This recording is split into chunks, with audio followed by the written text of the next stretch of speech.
গাজা উপত্যকার উদ্দেশ্যে সুমুদ ফ্লোটিলার আটক হওয়া সদস্যরা ফিরতে শুরু করেছেন নিজ দেশে।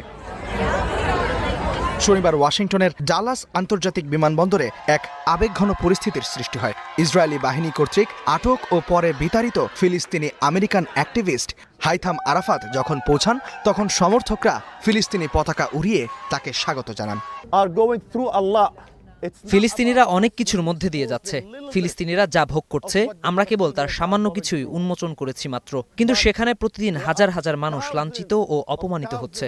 আমাদের এই সত্যটি সবার সামনে তুলে ধরা দরকার।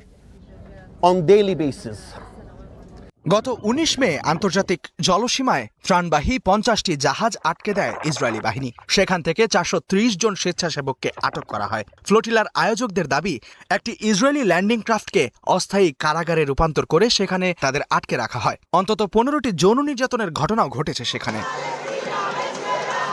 স্পেনের মাদ্রিদ ও বার্সেলোনা বিমানবন্দরে পৌঁছানো ফ্লোটিলা সদস্যরাও একই ভয়াবহ অভিজ্ঞতার কথা জানিয়েছেন। আমি সারাটা দিন অবিরাম কেঁদেছি। শুধু যে আমরা মার খেয়েছি সেজন্য নয়, বরং আমাদের সহযোদ্ধাদের আর্তনাদ শুনতে পাচ্ছিলাম বলে। সেখানে একটি অন্ধকার ঘর ছিল যেখানে তাদের নির্যাতন করা হতো, আর রাতে তাদের কান্নার শব্দ শোনাটা ছিল শিউরে ওঠার মতো। আমি যখন সেই ঘরটিতে ঢুকলাম, সেটি ছিল কন্টেইনারে ঠাসা একটি নৌকা। দেখলাম আমার ফ্লোটিলার সমস্ত সদস্য রক্তে ভেজা এবং তাদের শরীরের হাড় ভাঙা। আমি সেই দৃশ্যটি আর মনেও করতে চাই না। মেক্সিকোর অ্যাক্টিভিস্ট ডিয়েগো ভাস্কুয়েজ এবং পাউলিনা দেল কাস্তিলো দেশে ফিরে মারধর ও হুমকির কথা জানিয়েছেন। তারা মেক্সিকান সরকারকে ইসরায়েলের সাথে সমস্ত সম্পর্ক ছিন্ন করার আহ্বান জানিয়েছেন।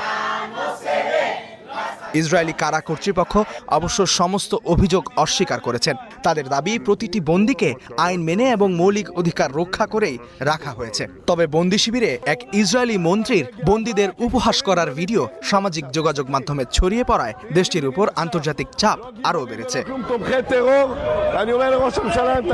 গাজার বিধ্বস্ত মানুষের জন্য ত্রাণ নিয়ে যাওয়া এই ফ্লোটিলা ছিল আন্তর্জাতিক মানবিক সহায়তার একটি অংশ। আন্তর্জাতিক জলসীমায় এই ধরনের হস্তক্ষেপ এবং বন্দীদের উপর নির্যাতনের অভিযোগ এখন জাতিসংঘের মানবাধিকার কাউন্সিলেও তোলার প্রস্তুতি নিচ্ছেন অ্যাক্টিভিস্টরা। ইস্তিহাদুল মাহমুদ, স্টার নিউজ।